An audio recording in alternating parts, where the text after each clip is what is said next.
नमस्कार from pizza to दाल चावल को आपको स्वागत। आज मैं आपन सहित शेयर करने को जाऊँगी ए टेस्टी रेड वेलवेट केक रो रेसिपी। ए केकटा मु बिना अंडारे बनई आ यार जो फ्रस्टिंग बा क्रीम आपन देखुचंती ताकु मु क्रीम चीज यूज करके बनई। क्रीम चीज रो रेसिपी मु या पूर्व ए चैनल रे शेयर कर सारी, तो से रेसिपी को निहाती चेक करंतु। ए केकटा बहुत ही टेस्टी सॉफ्ट और स्पंजी होता, तो निहाती ए रेसिपी को ट्राई करंतु। If you want to see this recipe in English, then check out the I button on the top right corner. चलंतु रेसिपी स्टार्ट करिबा। फर्स्ट मु गोटे बाउल रे गोटे कप रूम टेम्परेचर रे थिबा खीर नेछि। एबे सेथिरे अधा लेंबुर रस ऐड करूछि। आपण चाहिले विनेगर भी ऐड करि परिबे। याकु टिके गोळेई कि 10 रु 15 मिनिट जाय रखि दबा। एबे मु आउटे बाउल रे नोछि आधा कप टिके नरम बा रूम टेम्परेचर रे थिबा बटर। तापर एथिरे दोछि गोटे कप चीनी को गुंड करि नेथिली आ गोटे टीस्पून वैनिला एसेंस। बटर पूरा धळा हबा जाय याकु एमते फेंटिबा। देखंतु हम बटर पूरा धळा हे गलानी। एबे एथिरे 3 टेबलस्पून कंडेंस्ड मिल्क बा मिल्क मेड दबा।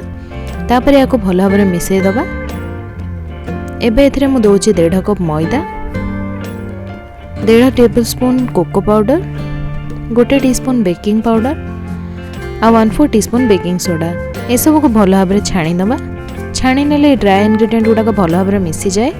एबे ए सब को बटर रो मिक्सचर सहित भल भाव गोळे के मिसई दबा। तापर एथिरे जो बटर मिल्क बा खीर को हमें रेडी करी रखिथिले सेटा को भल भाव गोळे के मिसई दबा। एबे एथिरे मु गोटे टीस्पून रेड फूड कलर दोची। रेड वेलवेट केक बनया पे रेड फूड कलर टा निहाती दरकार। एबे को गोळे के मिसे नबा। देखंतु केते सुंदर बैटर हमर रेडी हो जाईची। एबे मु गोटे 6 इंच रो केक टिन को तेल लगे दोची। तापर यादरे गोटे बटर पेपर रखी दोची। बटर पेपर ऊपर आउथरे दिए तेल लगे दोची। एबे एठी को केक बैटर को ट्रांसफर करि दबा। तापर मु या ऊपर एमती को समान कर दोची। एको टिके एमती तळे बाडे दबा जहा फळे एयर बबल गुडा को पळेबो। एबे को 180 डिग्री सेल्सियस रे गोटे प्रीहीटेड ओवन रे 45 मिनिट जाय बेक करबा। हमर रेड वेलवेट केक बढ़िया भाबरे बेक हे गेलानी। एबे को कवर करिकि ठंडा हबा को छाड़ दबा। एबे मोटे बाउल रे 3/4 कप होममेड क्रीम चीज नेची। एथरे मो एबे आधा कप पाउडर शुगर बा चीनी दोची। तापर याको भल भाबरे गोळे के मिसे दबा। क्रीम चीज रो रेसिपी देखिबा पई ऊपर थिबा आई बटन लिंक को प्रेस करंतु। एबे मो गोटे बाउल रे गोटे कप पूरा ठंडा बा चिल्ड व्हिपिंग क्रीम नेची। मोर ये व्हिपिंग क्रीम टा मिठा अछि। आपण चाहिले एथिरे आधा कप चीनी ऐड करि परिबे। याको एमती पूरा स्टिफ पिक हबा जाय फेंटी नबा। गोटे बीटर साहाय्य रे मो को फेंटीची। तापर मो एथिरे क्रीम चीज को ऐड करिकि धीरे धीरे ताको गोळेई नउची। याको बेसी जोरे गोळेबेनी नले ए जो फुल्लीची एटा जम्मारु रहिबनी, पूरा लिक्विड हे जिवो। क्रीम चीज फ्रस्टिंग एबे हमर रेडी हे गला। एबे हमें केक को डिमोल्ड कर दबा। या साइड रे एमते टिके छुरी बुले देकी याको गोटे प्लेट ऊपर उल्टै दबा। तापर हम बटर पेपर को काढी दोची। एबे याको उल्टै दबा। केक रो सब पट समान रहया पाने या ऊपर फुला पार्ट को काटी दबा। फर्स्ट ए ऊपर फुला पार्ट को हमें टिके हाथ रे छिंडे छिंडे का क्रम बने दबा जहा को हमें सजाय रे यूज करबा।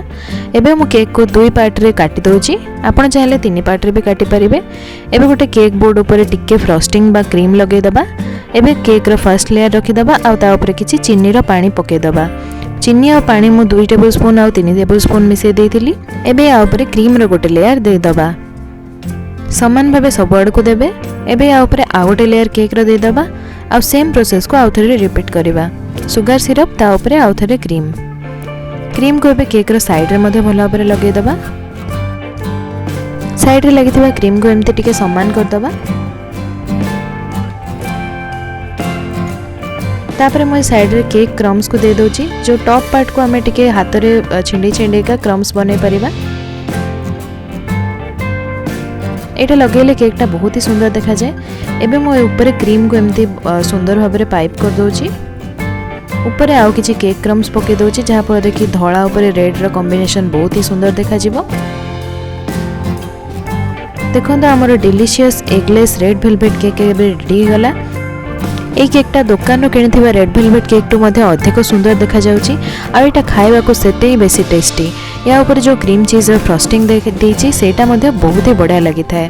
आपण चाहिए व्हिपिंग क्रीम जगह ये बटर और चीनी यूज करें फ्रस्टिंग बनने को। तो निहाती ये रेसिपी को ट्राए करंतु और मते जणातु कि केमिति हेतिला।